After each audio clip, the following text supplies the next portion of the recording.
Alrighty. What's up, everybody? Back at it again. Just did a pizza talk. We did. If you haven't seen it, go check it out before you check this one. Quick 21 questions with the best friend, Daniel. If you don't know who he is, again, check out the video. You'll know. Let's get to it. First one's going to be really simple. It's going to be, what's your favorite food and what do you dislike? What's your least favorite food? Oh boy, favorite food. I mean, this is pretty good stuff. Pizza? Pizza's your favorite food? Pizza's pretty good food. Can't get this stuff out of my chest. Yeah, I'm still getting over that cold. You need water? I got beer. Yeah, but like, does it clear your throat? It's in my chest. No. The mucus is stuck in there. Yeah, it's a lovely picture. No, pizza's, you can never go wrong with it, right? It's perfect. Well, as long as you don't go to Little Caesars or Domino's. It's very hard to get a bad pizza. Yeah. I think it's very hard. Unless it's a chain. Yeah, but then like it's like, you know, when you order pizza, it typically isn't bad. Typically. Like it's still edible. It's like, you know, compared to like a steak, it could be cooked wrong, you know? Absolutely. Whereas like pizza, it's like all you need to do is just cook the inside of it and it should be. Just put a little effort and love into it and it'll be fine. Yeah. Yeah. What's your least favorite food? Least favorite food? Gosh. It'd be kind of hard. Let's I'll just tell say, my mom. Maybe some of her dishes. let's say like, if you had to pick, let's say you're given options. Yeah. But like, the option was one of your least favorite foods, like something you just could not eat, no matter what, no matter how much money people paid you, no matter what the stakes are at, you know, you just can't enjoy it, no matter what. Good day, bad day, just can't eat it. It'll be Maybe oysters? Oysters? Yeah, oysters. Those things are, it's like an acquired taste. That's another acquired taste, but one I'm not willing to go down. Not even with like a beer, because I know like beer or like alcohol like kind of pairs with it, because people. Maybe to get you through the rough times. Yeah. Yeah, oysters is like, it's like watery, but then it's like, you get that like. I guess there's something to it that's appealing to some people. You crack it open, you're like, oysters. Do you like oysters? And I can't eat them. Like, I think it would be really rare for me to eat one. It's only if I'm like feeling hungry. Yeah. And it's like, okay, like, maybe it won't be as bad as like the previous times. Or maybe just a little lemon would kind of like get rid of like the little seafood taste, and like the texture is interesting. No, I can definitely see something. You'd need something strong to chase that. Really? Yeah. I'd say like oysters and then like clams sometimes, just because they have like the sand in there. Sometimes you just can't get them all out, and then when you're eating it, just crunch. Kind of just ruins the taste. All the wrong crunches. You got the right crunch here with freshly baked pizza, and then, that's no bueno. The clam pizza though was good on this one. Like it was just cut perfectly. What would you rate it? I think I already asked you that. You think you said 8? I said 8, and it would be a 9 if it was like hot, like just out, and we just ate it. Because like we kind of drove back, but like it's still good. I'd give their pepperoni. The moment of truth. Yeah. We never talked about. Channel my inner David Portnoy. Did we just watch? I'm gonna go with 8.3. 8.3. Is that like the? It's pretty good. It's pretty. So pretty anything past 7 is considered good. 7 is like a passing grade. 8 is like you gotta go try it. 9 is obviously excellent, and 10 is like you can't go any higher than that. That's the best, right? I think this is a die for kind of thing, like worth the line. But the rule is like, if you give something a 10, how you gonna know there's anything better out there? You haven't tried all the pizza, right? So you just have to like have all the pizzas line up, and you just quickly eat one bite and be like, all right, 10. No. I guess so. That's just how it has to go. Because then what if you just forget the taste of the other ones? You can't just be like, let me look back at No. last Nope. year. You get one try. Maybe they'll do something like that. Maybe. Maybe in the future, just recollect that memory. We'll just have to try all the pizza out there. Inspiration right there for the next segment. Alright, next one is gonna be, do you like cats or dogs? I know you have a dog at home, but like, Dogs. would you mind cats? Or like you just can't stand them, or like... It would take a lot for me to, like, okay, I'm friends with a cat owner, and he loves his cat, but I can't every single night, all I hear is the cat like biting his feet or something, or sleeping on his face, or, you know, something like that. It's like, you know, my dog is so, thank God, she's so lazy and kind of different. It's like she's so low maintenance. Yeah. And she's, you know, she's part of the family. You know, we love her. But a cat, like, you know, if that's your thing, sure. But Like, let's say like... cats are kind of... Let's say the cat was like, had the same personality as your dog. Like low maintenance, Sure. did the same thing. You wouldn't mind? I mean, there might be like some, you know, differences just on how you have to handle a cat in general, but same personality, you know, why not? Okay. Good one. I thought you would just be like a straight, no, can't do a cat. But after that question, I'm like, okay. You'd have to find the right cat. That's Yeah. A little tricky there. a little tricky. Alright. Favorite kind of music? I know we talked about it before the podcast, but Yep. just for the viewers that don't know. Right now I'm on a big metal, and it's kind of, there's metal and there's country. Mm-hmm.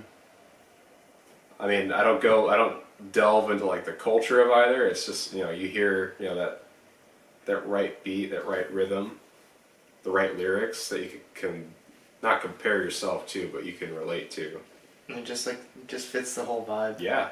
No, that's where I'm at right now. Like, if I'm working out or something, like, it's metal. Like, get that rage flowing through you. But, you know, if I'm just looking to go to sleep or something, just throw some country on. Or a Good car stuff. ride. Yeah, Nice simple car ride, just absolutely. drive through. Alright, let's see. What's your favorite hobby to do right now? I think you guessed it already. Yeah. It'd probably be flight sim. Flight simulator? Just for a hobby. A little time that I have for a hobby, but it's funny because outside of hobbies, I'm flying in real life, because it's kind of just trying to wrap up my pilot's license still. That's a good hobby. It just pairs together with what your passion is, so... Yeah, we have the hobby where I can sit at home and just fiddle around with a flight stick and a throttle, and then we have the other hobby where you actually go do it in real life and you just blow all your money away. We like to call it the world's most expensive hobby, so... well, I mean, it's good to, like... You can use that hobby as, like, a refresher in case if you just, you know, go on a trip and you just need to remember what all the controls do. Yeah. You can just do it right there, and then, like, just a review. You have it right there. You don't have to, like, try to cram it when you're you know, doing it in person. Yeah. No, absolutely. You can do all the little mistakes now, then, like, do it in person. You can do all that sort of stuff with that. No, yeah, for real. You might as well, you know, we like to call it a brief, you know, figure out, you know, what could happen, you know, what can go wrong, you know, Murphy's Law, right? Mm-hmm. Whatever can happen will happen, and we just try to prepare for that. And, you know, a lot of professional pilots out there would be the same thing, as, you know, you just try to practice for the worst case scenario, and, you know what to do, and from there on out, like, you know, you're ready for anything, and just never get complacent. That's the biggest thing that kills pilots, is complacency. So, you know, I'm still at the student pilot level, and I don't know everything. I really don't. But every day is a learning opportunity. I think that's what the hobby just helps you stand out more.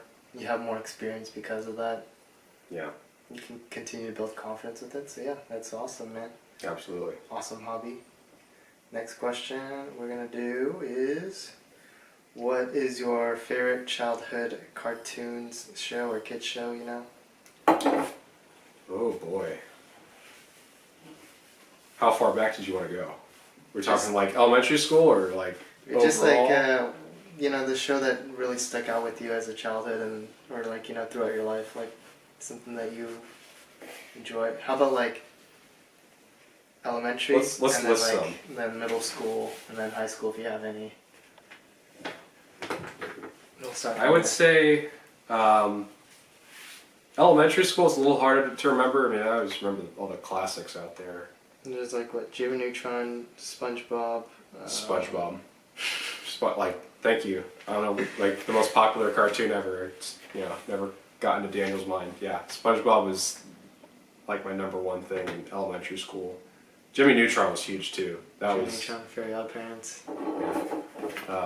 And that. No, they were great shows to watch back then. Middle school, regular show. Oh, That was a great show. That That's kind of sad. That kind of defined that era of Cartoon Network. was like that last really good show. Yeah. I think, well, besides like Adventure Time, but like regular shows definitely. No, it was super relatable too. Like even though the wacky stuff they did, like Yeah. it's fiction, but like But it's the there's characters you get to learn. There's some things there. Nice little character development. Yep. And you actually got to see like an ending to it. Oh yeah. As far as I guess cartoons now. I mean, it's certainly not a new one. It came out when we first met, 2005. Family Guy? No, Avatar. Avatar: Last Airbender. Yeah. I never I watched it back then, but I didn't know anything that was going on. But now as an adult, I went back last year and I watched when it came out on Netflix. I watched all of it and I was like, oh my god! Like there's some really dark themes in this show. Like, and I'm not even like a big. I don't know anything about anime. I don't know if that falls into the realm of anime. Certainly not like my forte, but that show is like it taught you some stuff for sure. Like what was one that like was like dark? Was it the bloodbending when they did that one episode? Bloodbending was big. Just the overall idea that there was a genocide in the storyline. Oh, and like the very beginning. The firebenders just wiped all the air people out. And you see like the skeleton right there. Oh yeah, no, you won't find that in I don't mean obviously don't watch cartoons anymore, like Cartoon Network or anything, but you won't find that type of stuff anymore. Like people are afraid to touch those subjects, but that's the real world. Like stuff like that happened recently. It's not to bring a whole dark tone to it, but no, it's like it definitely brought out awareness. It's a chunk of reality. Definitely. But a little fiction in there just to make it, not seem like everything's 100% real. Yeah. No, and they obviously kept it. I mean, this TV Y7 or whatever it was, but they kept it appropriate to where 5, 6-year-old could enjoy it with the animations and whatnot. Yeah, I'm sure they got distracted quickly because like SpongeBob will have like little adult jokes or humor kind of thing hidden in there that we just don't realize, and then especially the older episodes. Yeah, you look at it like, wow, how did I not notice? Yeah.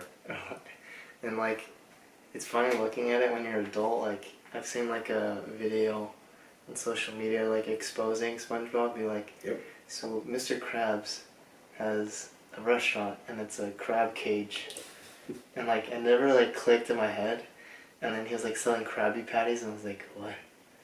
I think for SpongeBob, you mentioned you watched a video kind of analyzing stuff. There was one, I don't know who made it. If I tried to search for it, I probably couldn't find it. What? This one guy made a perfect analogy, like, it's perfect for kids and adults because when you're a kid, you see SpongeBob, he's the main character, and he's always happy, and he's always with his friends, and he's having fun. Sure, like sometimes he'll run into stuff every now and then, but he always finds his way out. And you associate yourself with SpongeBob. And then as you go through, adulthood or whatever, growing up, adolescent, what have you, especially like you get to high school and from then on out, you start relating more and more to Squidward, who's like always depressed where he's at. It's like, wow, life sucks. Wow, this person is annoying the crap out of me. Like, where did I go? So it's kind of crazy how you translate from the protagonist to I don't you can you call Squidward an antagonist? No, I'd say he's like I'd say he's a main character too. He's a main character because they do a lot of screen time for him. It's like side characters would be like Larry the Lobster or like Pearl, you know, those characters. Yeah. And just like you don't really see him as often, but like Squidward, that's a good one. Didn't realize that. That's just how it is. Yeah, and then you see the business aspect of it, Krusty Krab. Don't even go there. I don't pay you, boys. Don't tell my boss, but we sometimes call him Mr. Krabs. No, I have a good boss, but Cut to the next you one. definitely realize like, wow, yeah, people really like money, but it makes the world go around sometimes. You just like can't really cut corners sometimes, because then you start paying more than it gets what you. dangerous then. Yeah, you just can't cut corners like that. Alright, next one. It's gonna be favorite childhood toy. Something you grew up with. Was it cards? Was it Beyblades? Legos? Was it trains? I was a big train guy as a kid. Thomas the Tank Engine? Hell yeah. Yeah, Everyone Thomas. liked that, right? No.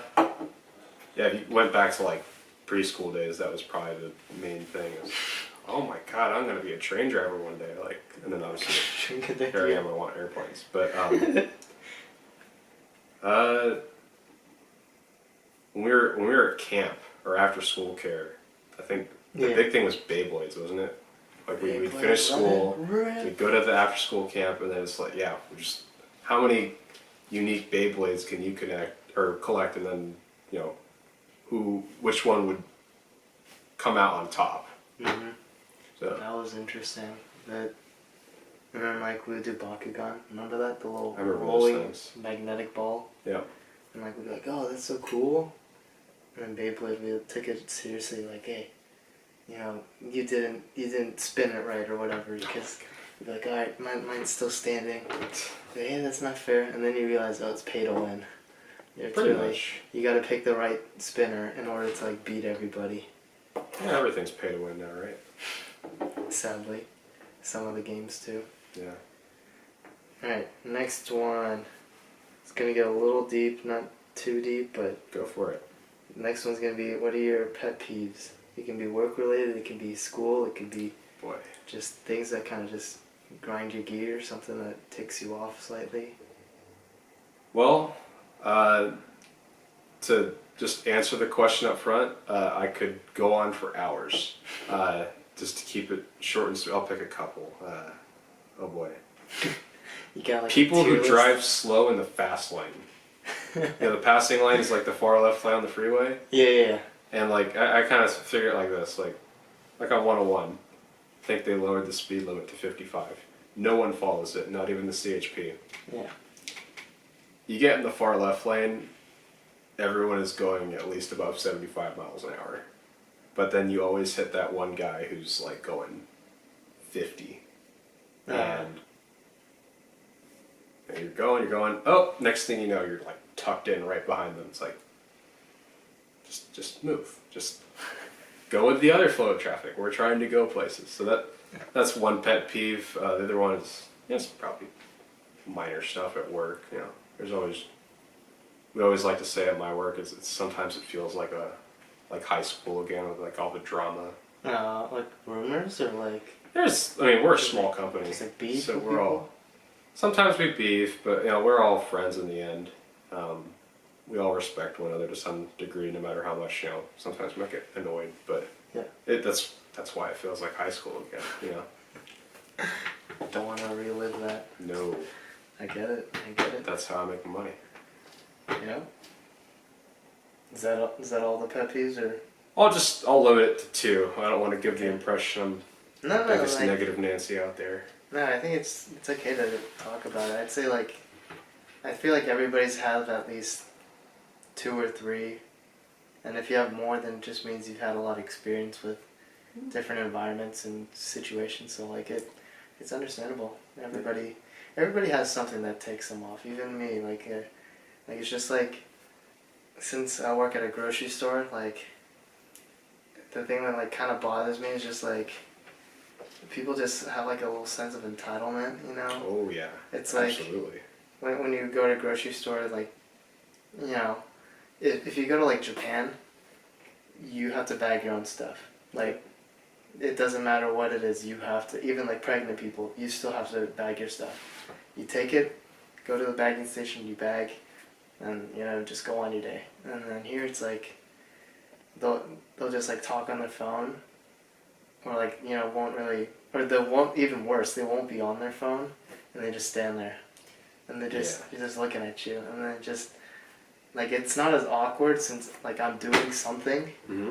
but I just feel like it's kind of weird. You're just staring at that person, like, it doesn't click. You're like, No. I have like a big cart of groceries. Not a care in the world. Yeah, No. like, I get it. Like, you have your own days. Like, you've had a lot of stuff to deal with, but, like, at least you can do is just, like, even just bag. Just like, handle yourself. Just help, like, one bag. You Yeah. know, just not just, like, here. And then, like, you know, you got a big line waiting next to you. It's like, oh, then pressure's on. You're like, okay, this is. I think I can relate to that. So I already told you what I do. I guess for your viewers, like, you know, my job is, you know, I get to go drive a fuel truck around and go put gas in airplanes. You know, I get to work around what, you know, I want to be involved with, which, you know, I love that part. But you definitely meet some people, like, you meet people that you want to be around. Like, it's like, wow, I could really take advice from this person. Like, they've been around, they've seen it, they know what they're doing, and, you know, it's something you could look for a mentor in. But then you meet those entitled people too. Like, so I know you're probably not going to get kind of like the hierarchy here, but, you know, there's small GA airport right at San Carlos. Yeah. You know, we get super small traffic. It's not like your United Airlines or anything. Yeah. You know, you have your little Cessna 172s, which is like what most people can afford. You know, they're not the most expensive thing, but it's the most readily available. And then you have your Cirruses, which are like your BMW in the sky. They have their own air conditioning. They have like these, you know, $10,000 touchscreens on the front that, you know, work like a heads-up display. Like, and typically the people who own those are like multi-millionaire, like, Wow. you know, they live up on the hill or whatever. Like, It's like the founder of like Tesla, that kind of thing. so at our airport we have. You ever see the local carpet cleaning company around here, like Coit or whatever? You ever see like their little black van driving around, or see their corny TV commercials? I don't think I have. The owner for that company is there. Larry Ellison, the guy who founded Oracle, he was at our airport for forever until he just moved to Hawaii. So we'd have his jet come in every now and then. We'd have to go service it and whatnot. And then we have executives come in on, like, you know, there's a charter company called Surfer that comes in and we have to deal with them. And, you know, good relationship with the pilots, but some of their passengers are like, I'm late because of you. It's like, we just turned the airplane around in 10 minutes. I don't know why you're complaining. And it's like, it's a private, right? Like, you don't really have Yeah, like, constant well, planes delay and all that sort of stuff, like, worry about.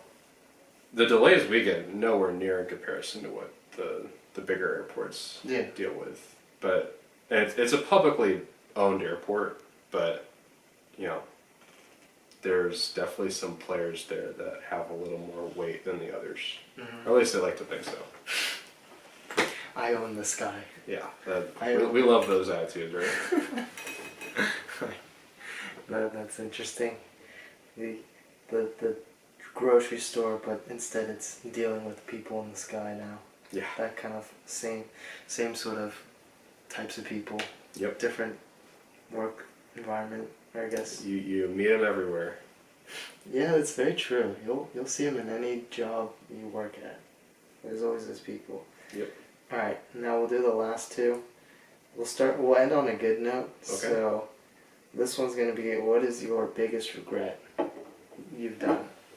Oh my God. Just something that doesn't have to be super personal. Yeah, we'll keep it away from personal stuff. Just be like, okay. Biggest regret, not trying hard enough in school. I mean, Like in high school? Or? just in general. Okay. like, I don't want to be like cocky or anything. No. I like to think I have a little more common sense or whatever, but then I go to school, it's like, and I try, or at least it feels like I'm trying, but there's always that 40% rule where you think you're giving it all, but you're really just ever so slightly halfway there. Yeah. I wish I kicked it into gear for school like years ago. Who knows where I'd be now. And I'm gonna be thankful for where I'm at and all the good experiences I've gotten up until now. But just that idea, like, what if I applied myself more? I could be like miles closer to the goals I have set. Like right now, like I could be done with college in a year. Here I am, and it might be 3 years from now for all I know. But they're regrets, right? You can't really change them. Yeah, I mean, you just kind of learn from it, and then kind of just help other people learn from it. That way, they don't make the same mistake. Yeah. But it's really just up to their choice. But yeah, it made you who you are today. And I'm sure. Here I am. I'm sure that's nothing wrong with that, really. All right, now the final one. It's gonna be, what do you not regret doing? What do I not regret doing? Wow. Something to think about. Yeah,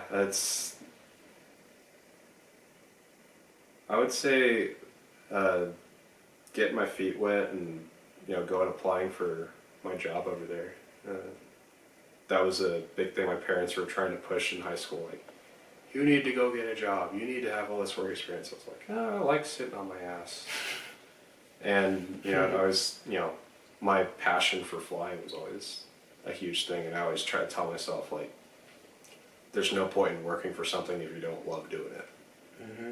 And sure, like, every job is going to have stuff that you absolutely don't like. Like, I have my big goal, like, I already told you this, like, I want to go fly in the military or go fly in airlines. I have buddies that fly in the military or the airlines, and they have a shopping list of stuff they don't like there. But for me, at my current level at my job, like, it's nothing big. It's a minimum wage job, but I'm pulling money, even though it's not the most amount, and I get to interact with a lot of people I wouldn't have known otherwise, and it's a great networking opportunity. And initially, I was afraid of doing it, like, what if I don't get it? What if it goes south, or if, for whatever reason, God forbid I get fired? No, it's had its ups and downs, but it's taught me a lot, and it's introduced me to a lot of players out there that